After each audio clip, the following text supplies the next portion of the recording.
दोस्तों वर्तमान समय एमसीक्यू मल्टीपल चॉइस क्वेश्चन का समय है, यानी बड़े बड़े नौकरी का परीक्षा से लेकर अच्छे कंपटीशन भी एमसीक्यू से लिए जाते हैं। चाहे वो आईएएस अधिकारी का पीटी पास करना हो या फिर डॉक्टर इंजीनियर के लिए परीक्षा पास करना हो, आपको एमसीक्यू से जरूर गुजरना पड़ेगा। तो दोस्तों मैं आपको कुछ ऐसे ट्रिक जो तुक्का मारने के हैं इस वीडियो में बताने वाला हूँ। एमसीक्यू परीक्षा में अच्छा नंबर लाने के लिए ये आपके लिए सहायक हो सकता है। जैसा कि आप जानते हैं कुछ परीक्षा में नेगेटिव मार्किंग होता है, यानी गलत क्वेश्चन करने पर हमें सही से नंबर कट जाते हैं।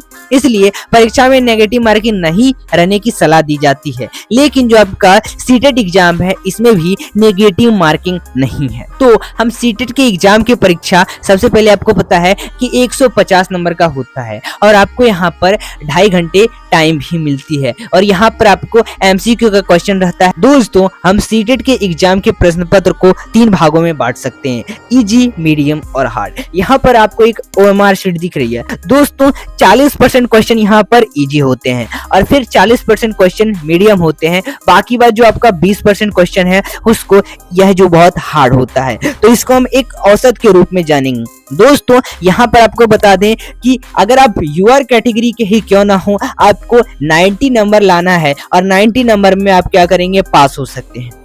तो इसी को लेकर हम यहाँ पर 150 क्वेश्चन को ना रखकर हम यहाँ पर बस 100 क्वेश्चन लेते हैं। 50 क्वेश्चन आपके बाद में ले लेंगे।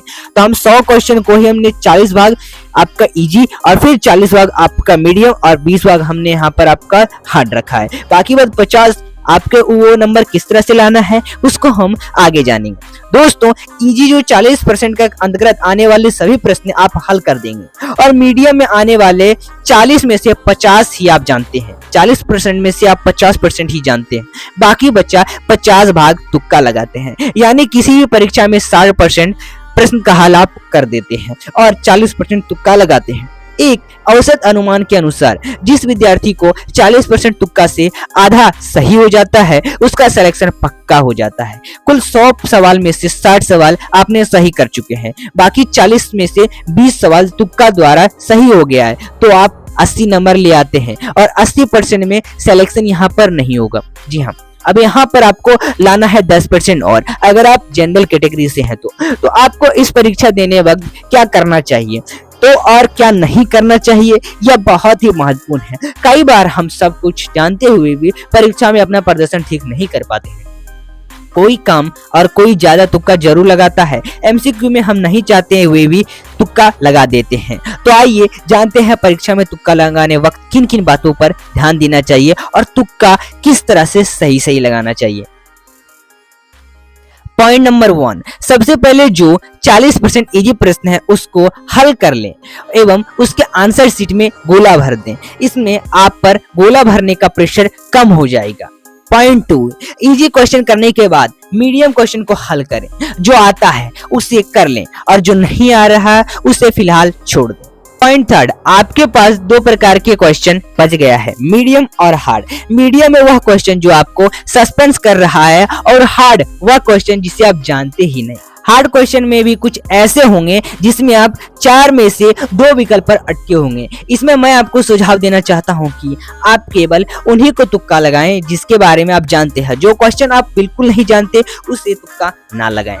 अब हम 4 ऑप्शन में से 2 पर आ जाते हैं। अगर आप जानते हैं कि इस प्रश्न का उत्तर दोनों में से एक होगा तब उसे जरूर तुक्का लगा दें। पॉइंट 4, एमसीक्यू परीक्षा में प्रश्न को अच्छी तरह पढ़ें और कई बार प्रश्न को अच्छी तरह ना पढ़ने के कारण हम गलती कर बैठते हैं। जैसे प्रश्न है, इनमें से कौन ओलंपिक में स्वर्ण पदक नहीं जीता है, लेकिन हम प्रश्न को लास्ट तक ध्यान नहीं देते और कौन जीता है पढ़ लेते हैं।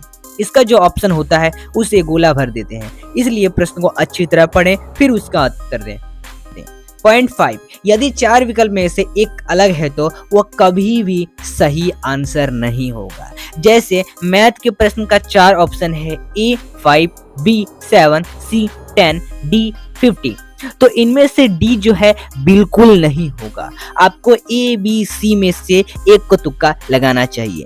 पॉइंट 6, यदि किसी प्रश्न का उत्तर आपसे हल नहीं हो रहा है तो आप उसमें डी ऑप्शन में से इनमें से कोई नहीं दिया हुआ है तो डी ऑप्शन को तुक्का लगाएं, इसके सही होने की संभावना ज्यादा है।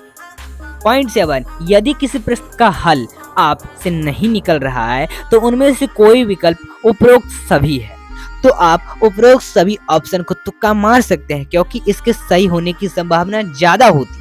तो दोस्तों, आपके मन में कोई भी सवाल है तो हमें वीडियो के नीचे कमेंट सेक्शन में जरूर पूछ सकते हैं। हमने पढ़ाई लिखाई के संबंध में कई से वीडियो इस चैनल पर अपलोड किए हैं। तो दोस्तों, अभी इस चैनल को सब्सक्राइब करें और वो वीडियो जाकर जरूर देखें। मिलते हैं फिर ऐसे कोई इंटरेस्टिंग वीडियो के साथ, तब तक के लिए बाय बाय।